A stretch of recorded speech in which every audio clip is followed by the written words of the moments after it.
How's it going, guys? I'm Jay and welcome to the Bland Panel. Today we are going to take a look at all of the comic books that we are pulling at my shop this week. And as always, we pull our comics at I Like Comics here in Vancouver, Washington. It is where I work, but it is also just the best shop in the Pacific Northwest as far as I'm concerned. So without further ado, let's dive into what we're going to be pulling from DC Comics. Now, the first book on our DC pull list is going to be Batman Superman, World's Finest, issue number 35. If you're not reading this book, I don't know what's the matter with you, but if you haven't, pick up the trades, pick up the hardcovers, pick up the single issues at your local comic book store, or if not, go order off of Midtown or Third Eye or Tifa or something like that. Whatever you have to do, read this book. It's been phenomenal and one of the best comic books on shelves for the entirety of its 34 issues that it's had so far. Adrian Gutierrez is taking over the art duties these days in place of Dan Mora, who's still turning in incredible covers, as you can see. He's filling in those shoes very well. His art is very expressive, very emotive, and I have been having a great time witnessing him give his own take on this title with these characters, and I'm very much so looking forward to this issue. Up next is going to be another Batman book, but that is Batman and Robin Year 1, issue number 4. This is also written by Mark Waid, but with art by Chris Samnee, who I also quite enjoy. This has been super cool to see Bruce Wayne go from, typical Batman that we all know him to be, to understanding how to be a parent, but also how to be a mentor and how to take somebody under his wing, so to speak. We've seen this story told and retold numerous times, but because it's Mark Waid, this is going to be my headcanon. Mark Waid's stories that he has told are definitely my headcanon. Like Superman Birthright is my Superman origin. That's just me. It's kind of where I go. This book has been wonderful so far, and I'm very much so looking forward to the rest of the story. The next book on our pull list is going to be Challengers of the Unknown, issue number 2, written by Christopher Cantwell with art by Sean Isaacs and Jorge Fornes. I really enjoyed that first issue. It was very much so an introduction for me to these characters. I've been reading comics for a long time and have an extensive history with your usual characters. But what I'm very excited for is the fact that DC All In is providing people like me, longtime readers and even new readers alike, to jump in with these teams and these characters that they typically don't read, and giving them a fresh jumping on point to learn about who these characters are, their role in the DC universe, and their role in the DC universe going forward. That's something that I think this book is doing quite well. Same with Aquaman, that first issue that we talked about just the other day. But either way, Christopher Cantwell is a writer that I typically don't follow, but I do enjoy his writing in this book. Sean Isaacs was doing incredible stuff over on Green Arrow with Joshua Williamson, and is doing a pretty damn good job, and I'm excited for this next issue. Up next is going to be Green Lantern Fractured Spectrum. This is a one-shot special that is coming to us by way of Jeremy Adams with art by V. Ken Marion. This is something that's going to be setting up the next major arc in the Green Lantern flagship title, and I believe it is also going to be setting stuff up for the Green Lantern Corps book that Philip Kennedy Johnson is going to be writing. This is following the events of the Civil Corps arc, but now that that's come and gone, Oa has become the epicenter of the Green Lantern Corps once more, and there's just something going wrong with the light spectrum, the emotional spectrum. This is where we are going to be jumping in, and for that, I'm also very excited. I'm saying that a lot, but that's just because I'm just really happy to be able to read such great stories over at DC Comics. I love DC so much. I grew up a Marvel kid, but DC's really had my attention lately. I go where the good stories go, in my opinion, so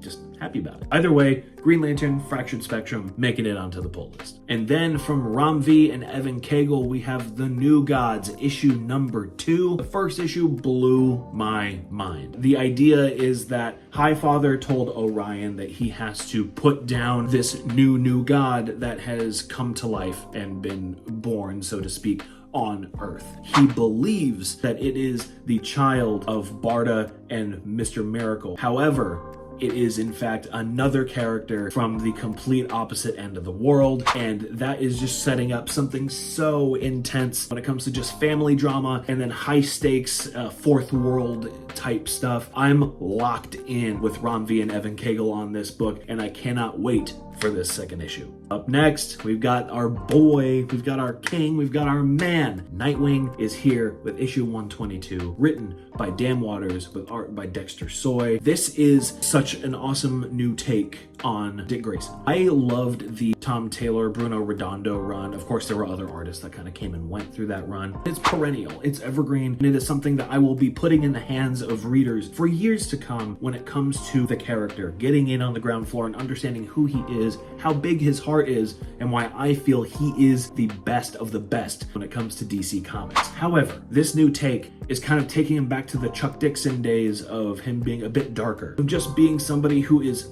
fiercely defending their home. There's been this kind of bubbling gang war that's happening, and he's realizing that it's not the gangs that are making this happen, they're simply pawns in a larger game that's being played by some puppet master guy, but also these corporations that are funding the most corrupt police force in the entire DC universe, and that is Bloodhaven PD. The way that it's all coming together just over the first couple issues has been wonderful. I'm just so engaged and enthralled in this story, not just because I love Nightwing, but because Dan Water's storytelling is phenomenal. And Dexter Soy's art is dynamic and it packs a punch. It has just the right amount of grit to it and just the right amount of softness to it that you can see the two sides of Dick Grayson and why he is the best of the best at DC. This is a book that is probably going to be the top of my read list, usually as anytime there's a new Nightwing book. I'm happy about it. As you can tell, we read a lot of DC here because we're still going, and that is The Question All Along the Watchtower, issue number 3. This is, of course, written by Alex Segura with art by Kian Tormey. I actually don't know how to actually say that, so if for some reason you see this, I am so sorry for butchering your name. There is kind of like a frame job happening up on the Watchtower. The Question, Renee Montoya, being the head of security, is taking the time to try and uncover why she is being framed for this murder, why Batwoman is being framed to have a part in it, and who is it that's behind all of this that's going on. We are very excited to find out, continuing in the pages of The Question All Along the Watchtower, issue number 3. And the last DC comic on our pull list is going to be Titans, issue number 19. This is written by John Layman with art by Serge Acuna and colors by Matt Herms. Sorry, I have League of Comic Geeks over here on the iPad to try and keep sense of all of this. So if you see me looking over here, that's what I'm doing. This is a Killer Frost-centric story, and this is also kind of introducing the fact that Titans is going a bit of an issue-by-issue basis, or maybe just shorter arcs. First, we had a couple issues of The Clock King. Now we have Killer Frost challenging the Titans, and it's reminiscent of what's going on in the pages of Fantastic Four by Ryan North and Iban Coelho. They're doing kind of like a series of one-offs, or maybe a couple of two-parters here and there, like shorter stories that kind of lead into the next a little bit, but don't necessarily have a grand story arc. I'm really enjoying that, and I think that that's something unique to the Titans right now, at least over in DC. So I'm rocking with that. Jumping over to Marvel Comics, we only have a few, but the first one is going to be Star Wars: The Battle of Jakku, The Last Stand, issue number 3. This is part 11 of 12 of the whole Battle of Jakku saga, I guess you could say. I love reading Star Wars comics. However, this has been more toward the bottom of my read pile lately, only because I feel like it kind of drags a little bit, but I'm already this far in. I'm 9 out of 12 parts into this story. Kind of got to see it through. But things are really ramping up. The Empire making its last stand against the Rebellion and the New Republic, and it's all coming to a head on the Battle of Jakku, which of course we saw it kind of played out in the Battlefront 2 video game, but I still have been enjoying this enough to stick with it. I'm almost done, so we might as well get this penultimate issue out of the way and make way for the next era of Star Wars, which I know is going to be taking a little bit of time in the prequel era and a little bit of time in the sequel era leading up to the events of The Force Awakens. Star Wars Battle of Jakku, The Last Stand, issue number 3 is on the pull list. Another one that's making its way to the top of my list, mostly because it's an Ultimate title. It is Ultimate Wolverine, written by Chris Condon with art by Alessandro Cappuccio, who I have been following since he was on Moon Knight for years and years. I am locked in with this. If you didn't pick up the Ultimate Universe 1 year in one shot that followed Nick Fury, that gave us the first full appearance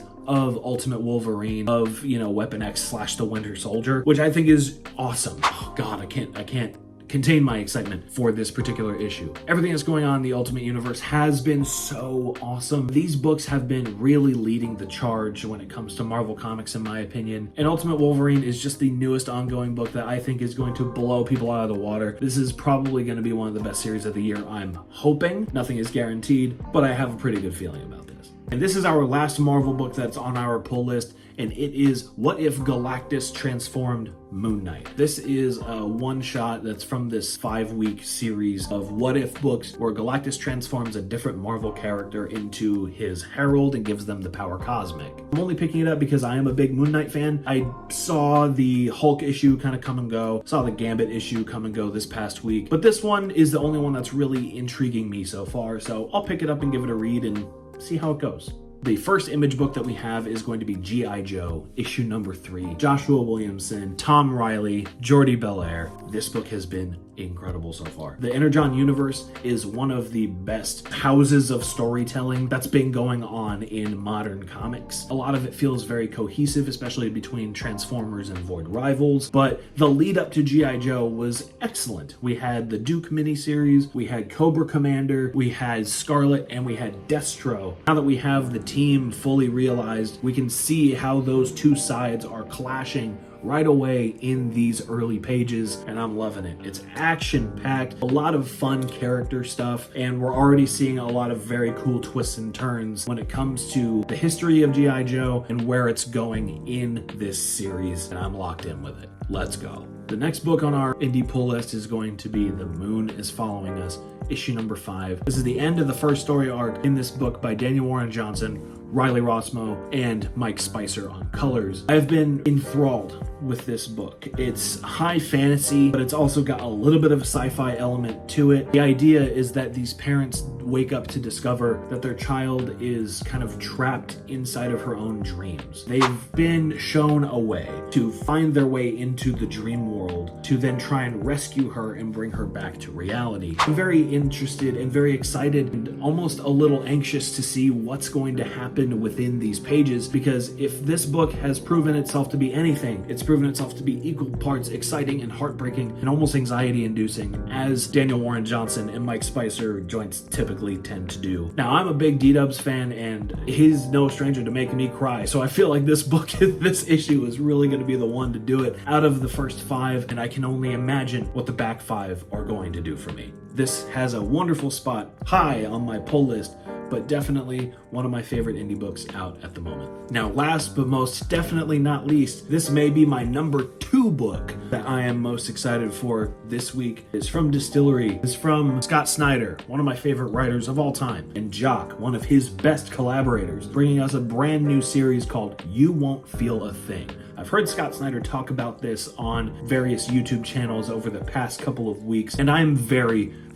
excited for this book. The premise reads as follows. Years ago, Jack Bernard was an accomplished homicide detective. So accomplished that it cost him everything else in his life. Now, Jack finds himself alone, trapped in a retirement home with a brain tumor that's slowly sapping his once keen mind of all memories. But when an ice-cold serial killer case from out of his past rears its head, Jack must call on all of his remaining memories in order to stop a killer that only he still believes really exists. That sounds nuts. Somebody who has a failing memory that is just trying to hold on to all of it, but at the same time cannot reject his duty as a once great detective. This is my kind of a story. This is dark. This is a very immersive psychological thriller of a book, and I'm so in for it. Scott Snyder can really do no wrong in my opinion. Jock is an incredible artist. This is of course the team that brought you Witches. This is the team that has worked on All-Star Batman at one point. This is so cool, and I'm very excited for it.